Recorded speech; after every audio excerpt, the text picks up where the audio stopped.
பிரியமானவர்களே, இன்றைய காலை பொழுதிலும் கூட இது வானத்தின் வாசல் ஊழியத்தின் மூலம் உங்களை சந்திப்பதில் கர்த்தருக்குள் மிகுந்த சந்தோஷம் அடைகிறேன். இன்றைக்கு அநேக வியாதிகளுடன் காணப்பட்டு கொண்டிருக்கிறார்கள். என்னுடைய வியாதியை சுகப்படுத்துபவர் யார்?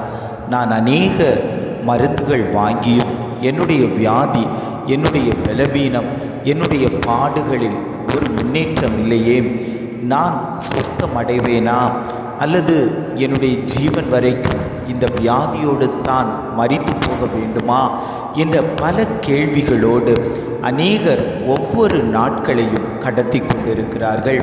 அநேகர் தேவ சமூகத்தில் தேவன் என்னை சுகமாக்குவார் என்ற விசுவாசத்தோடு காத்து கொண்டிருக்கிறார்கள். ஆனாலும் அநேகருக்கு விடுதலை இல்லாமல் அது தடைப்பட்டு போன காரணத்தினால் அநேகர் தேவனை மறந்தும் விடுகிறார்கள். ஆண்டவர் சொல்லுகிறார், என்னுடைய சமூகத்தில் வந்து காத்திரு, எனக்கு சித்தம் உண்டு, நான் உன்னை சொஸ்தமாக்குவேன் என்று ஆண்டவர் இன்றைய காலை பொழுதில் வாக்கு கொடுக்கிறார். இன்றைய காலை பொழுதிலும் கூட ஆண்டவர் நமக்கு தரக்கூடிய நல்ல வார்த்தை என்னவென்றால், மத்தேயு 8ஆம் அதிகாரம் 3ஆம் வசனம் இவ்வாறாக சொல்லுகிறது, எனக்கு சித்தம் உண்டு, சுத்தமாகு. வேத வசனம் இவ்வாறாக சொல்லுகிறது, எனக்கு சித்தம் உண்டு, சுத்தமாகு. ஆண்டவர் மலையிலிருந்து இறங்கின போது திரளான ஜனங்கள் அவரை பின்தொடர்ந்து வந்தார்கள். ஆண்டவர் போகிற இடமெல்லாம் திரள் கூட்ட ஜனங்கள் அவரை பின்தொடர்ந்து போகிறது வழக்கம். அநேகர் சுகத்திற்காக போவார்கள், அநேகர் ஆண்டவருடைய வார்த்தையை கேட்பதற்காக போவார்கள், அநேகர் அவர் நல்ல ஆகாரங்களை தருவார், அதற்காக அநேகர் போவதுண்டு. எப்படியோ ஆண்டவர் வருகிறார் என்றால் ஒரு திரள் கூட்ட ஜனம் அவரை பின்தொடர்ந்து வரும். அதே போன்றுதான் ஆண்டவர் மலை பிரசங்கத்தை முடித்துவிட்டு அவர் கீழே இறங்கி வரும்போது திரட்கூட்ட ஜனங்கள் அவருக்கு பின் வருகிறார்கள். அப்பொழுது ஒரு குஷ்டரோகி அவரிடத்தில் வந்து பணிவாய் பணிந்து குனிந்து, ஆண்டவரே, உமக்கு சித்தமானால் என்னை சுத்தமாக்க உம்மால் ஆகும் என்றான். ஆண்டவரிடத்தில் அந்த குஷ்டரோகி வந்து கேட்கிறான், ஆண்டவரே, என்னை சுத்தமாக்க உம்மால் மாத்திரம்தான் முடியும். நான் ஒதுக்கப்பட்டவனாய் காணப்பட்டு கொண்டிருக்கிறேன், தேசத்தின் புறம்பாக்க தள்ளப்பட்டவனாய் காணப்பட்டு கொண்டிருக்கிறேன், என்னை யாரும் சேர்த்து கொள்ளவில்லை, என்னுடைய வியாதிக்கு மருந்து போடவில்லை, என்னுடைய காயத்துக்கு காயம் கட்டுகிறவர் நீர்தான் என்பதை நான் அறிந்திருக்கிறேன். உம்மிடத்தில் நான் கேட்கிறேன், ஆண்டவரே, நீர்தான் என்னை சுத்தமாக்க முடியும் என்று அவன் விசுவாசத்தோடு ஆண்டவரிடத்தில் கேட்கத் தொடங்கினான். ஆண்டவர் தம்முடைய கையை நீட்டி அவனை தொட்டு, எனக்கு சித்தம் உண்டு, சுத்தமாகு என்றார். உடனே அந்த குஷ்டரோகம் அவனை விட்டு நீங்கி அவன் சுத்தமானான் என்று வேதம் சொல்லுகிறது. இன்றைக்கு அநேகர் இந்த நிலையில்தான் காணப்பட்டு கொண்டிருக்கிறார்கள்.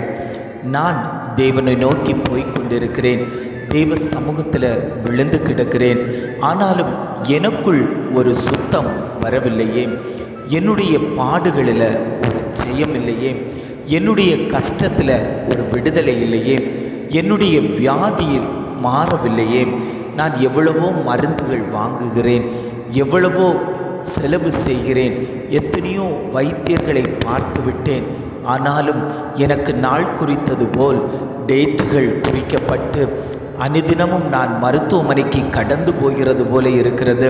ஆனாலும் மருத்துவர்கள் இது தீராத வியாதி என்று குறிக்கப்பட்டு என்னை குடும்பத்திலிருந்து ஒதுக்கி வைக்கப்பட்டவர்களாய் இன்றைக்கு அநேகர் காணப்பட்டு கொண்டிருக்கிறார்கள். ஆண்டவர் சொல்லுகிறார், நான் உன்னை சுத்தமாக்குவேன், என்னால் உன்னை சுத்தப்படுத்த முடியும் என்று ஆண்டவர் இன்றைய காலை பொழுதில் வாக்கு கொடுக்கிறார். எத்தனை பேர் வருத்தத்தோடு, பாரத்தோடு, கஷ்டத்தோடு என் வேதனை நீங்காதா? என்னுடைய கஷ்ட காலம் முடிவுக்கு வராதா? நான் ஒரு மேன்மையை பார்க்க மாட்டேனா? எவ்வளவோ பிரயாசப்படுகிறேன், ஆனாலும் இதில் ஒரு ஜெயம் இல்லாதது போல் காணப்பட்டு கொண்டிருக்கிறதே.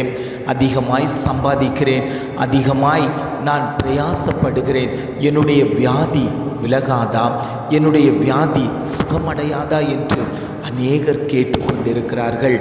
ஒவ்வொருவரும் தன்னுடைய பரிசுத்தத்துக்காக ஆண்டவரை நோக்கி தேடுவார்களே. ஆனால் ஆண்டவரே, நீர் என்னை முதலில் சுத்தமாக்கும், நான் பாவமற கழுவ வேண்டும், என்னை நீர் ஈசோப்பினால் கழுவ வேண்டும், என்னுடைய பாவத்தை உம்முடைய இரத்தத்தினால் கழுவி சுத்திகரிப்பீரேயானால் என்னிடத்தில் இருக்கக்கூடிய இந்த வியாதிகள், என்னிடத்தில் இருக்கக்கூடிய இந்த பலவீனங்கள், என்னிடத்தில் இருக்கக்கூடிய இந்த அசுசிகள் எல்லாம் மாற்றப்படுமே.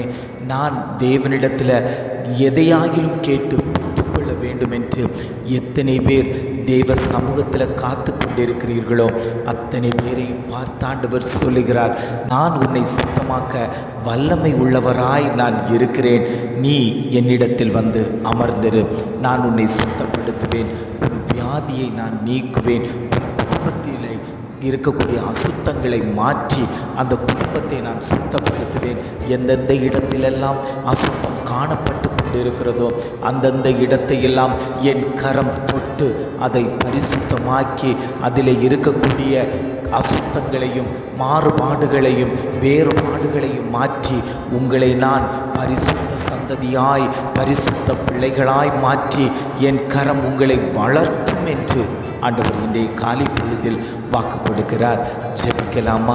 அன்பின் பரலோக பிதாவே, இந்த காலை பொழுதுக்காக நாங்கள் உம்மை துதிக்கிறோம், ஸ்தோத்தரிக்கிறோம். ஆண்டவரே, இந்த காலை பொழுதிலும் கூட ஆண்டவர் எங்களுக்கு தந்த நல்ல வார்த்தைகளுக்காக நாங்கள் உமக்கு நன்றி செலுத்துகிறோம். ஆண்டவரே, எனக்கு சித்தம் உண்டு, சுத்தமாகு என்று ஆண்டவர் ஒரு நல்ல வார்த்தையை தந்தீங்க. ஆண்டவரே, உமக்கு சித்தமாய் இருக்க நாங்கள் எங்களை பக்குவப்படுத்தி கொள்ளும்படியாய் நாங்கள் ஜெபிக்கிறோம். ஆண்டவரே, நாங்கள் பாவத்தில் புரண்டு உருண்டு வளர்கிறோம். ஆண்டவரே, எங்கள் பாவ காரியங்கள் மாற்றப்படட்டும்.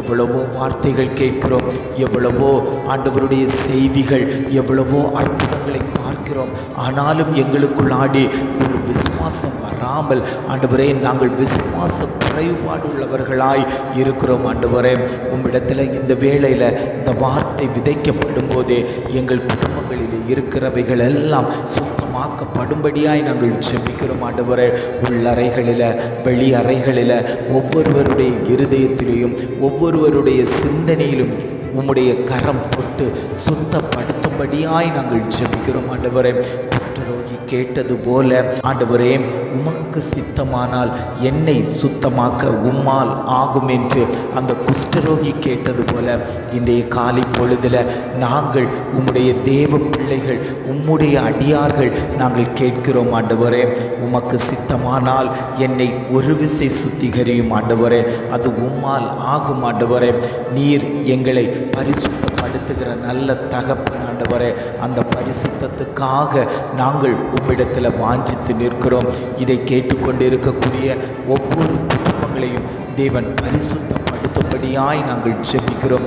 குடும்பங்களில் இருக்கக்கூடிய வியாதிகள், பலவீனங்கள், கடன் பாரங்கள், பிரச்சனைகள், போராட்டங்கள் எல்லாவற்றையும் தேவன் மாற்றி அவர்களை சுகபல ஆரோக்கியத்தோடு வாழ, அவர்களை மேன்மைப்படுத்த தேவன் அவர்களை ஆசீர்வதிக்கும்படியாய் நாங்கள் ஜெபிக்கிறோம். ஆண்டவரே, நீர் அப்படியே செய்து விட்டதற்காய் ஸ்தோத்திரம். ஆண்டவரே, இந்த வார்த்தையின்படி ஆண்டவரே, எனக்கு சித்தம் உண்டு, சுத்தமாகு என்று நீர் சொன்னது போல ஆண்டவரே, ஒவ்வொரு குடும்பத்தையும் பார்த்து தேவன் சொல்லும்படியாய் நாங்கள் ஜெபிக்கிறோம். ஆண்டவரே, அப்பா, ஒவ்வொரு குடும்பத்திலும் அநேக தேவைகள் உண்டு. ஆண்டவரே, அந்த தேவைகளை எல்லாம் தேவன் சந்திக்கும்படியாய் நாங்கள் ஜெபிக்கிறோம்.